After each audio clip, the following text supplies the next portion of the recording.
Let's talk about it. What are you playing, Jason? So right now I'm still playing Overwatch. Next week will be another event, so I'll jump into that again. And literally right now there's the Overwatch League that I'm gonna watch right after this. So we'll Okay. see. You've played or not played? I do have Overwatch. It's been a while since I've played it though. I've played it like I bought the game like 5 or 6 months late, and then I played it for a couple of days pretty enthusiastically, and then I just kind of dropped it. Yeah. And not because it was bad or anything, but shooters just aren't, I guess, my go-to esports game. Yeah, fair enough. Yeah. I think for me, like I don't know. It's like if there's nothing else, it's like at least I can play that for a little bit. And I think part of it is a lot of our friends are online, and I pretty much only play on PS4, but Laura will play on PS4 and PC. Okay. So I think it's just kind of like if there's nothing else to do, we'll jump online, get some loot boxes, and go from there. And Yeah, then for whenever the new content comes out, it's try to get on and play a little bit. But that aspect has been fun. And then for the league, I've been kind of surprised. I've been watching it not religiously, but enough where like I care enough about some teams to see how it goes. But it's fun, and I like. I mean, the game is good. It's well polished. It's a Blizzard game. It's got good stuff going for it, and I feel like it's kind of filling that kind of gap in my life for when I had Team Fortress 2 for the same idea, where like it would just jump online, play a little bit, okay, I'm done, and then maybe jump back in a week or two later, and just stuck with you for a couple years. But I'm surprised, still holding my attention. So new character came out and still playing. Yeah, is she any good?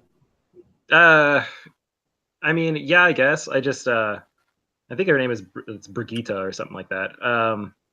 I'm not that good with her yet, so we'll see. But also, she's support, and I already kind of have my like 2 supports locked down for who I usually use. So we'll see. And there's always that sort of gamer high when they come out where everyone picks that person, and so it's no one is really good yet, and you have to learn the strategies. So we'll see how it works. But once I get time with her, I'll play her.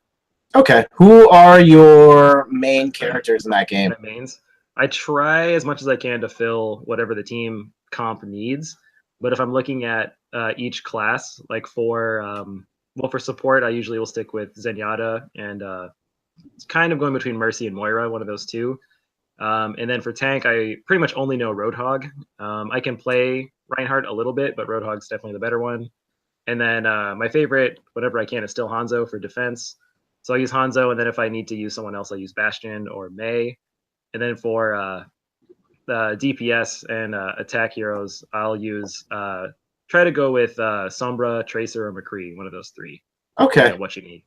And I like to say that I'm good with all of them, but I'm sure I'm just average with all of them.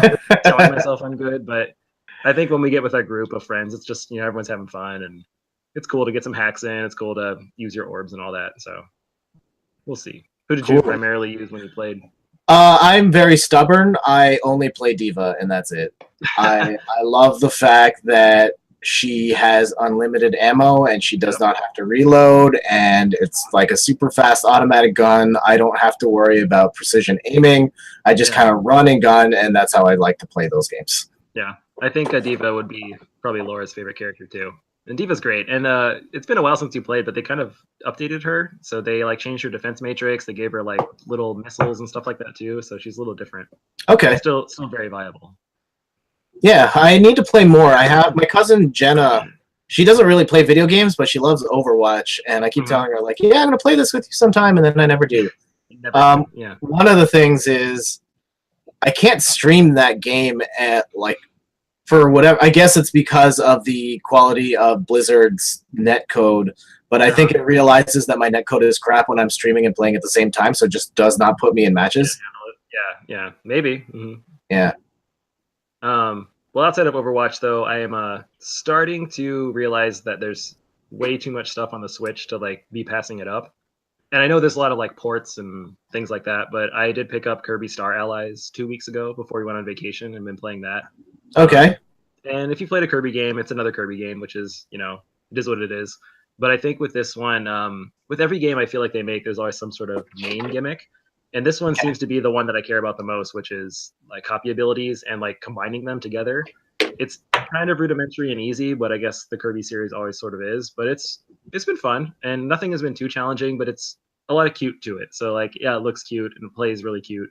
But like seeing how you can have one of your allies can be like a fire starter, and then you can have a what's a good example, like a sword, and you can hold up your sword, he can spit fire on it, and now you have a fire sword. And so it's kind of things like that. And then throughout the environment, there's things that can only be cut with a sword, so you have to use that, or things that have to be frozen solid, so you have to have someone on your team that has ice powers. And it's fun. It's just like it's kind of easy. Like you'll see a random enemy sitting there all by himself, and you're like, why is this ice guy here? So you might as well take him. And then, oh look, lo and behold, I need to use this power right now. So I don't know. In the article I'm writing now, I'm kind of talking about how there's that sort of like elementary easy, and then they augment it by saying like, well, in the harder difficulties, it's the same thing, but now when you get hit, you take way more damage. So it's not really any more difficult. It's just, I don't know, more frustrating. And I kind of don't like that, but I feel like the game series is catered towards a younger audience, and I'm still playing it. For But sure. I think me and the other like millions of people that played it 25 years ago are also probably waiting for something to be more challenging. So we'll see what Nintendo does. But as far as it goes, I mean, great game, good Switch game. You can easily just pass a controller along. Up to 4 players can play, and yeah, it's fun.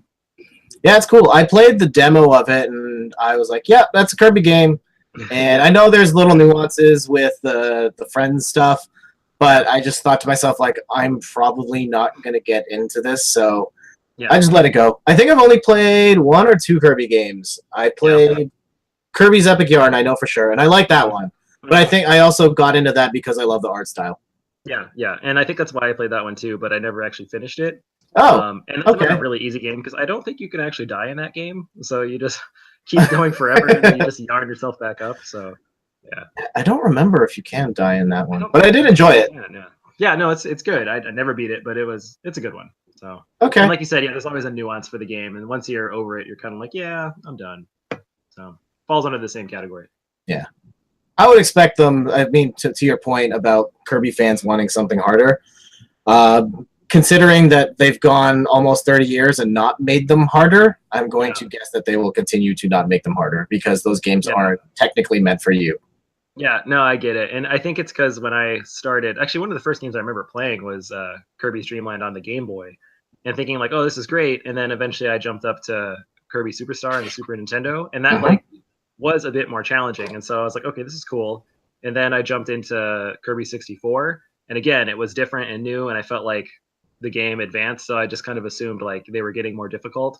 But no, not really. And if we, I know we'll talk about it later, but I'm sure we'll mention Zelda. But I feel like the Zelda series has always kind of maintained the same sort of difficulty throughout the entire lineage of that series, and it's been right. Like everything about it felt good, and I think that Kirby is just not right for me. But it's still fun. Like it's still a good game. You can't deny that.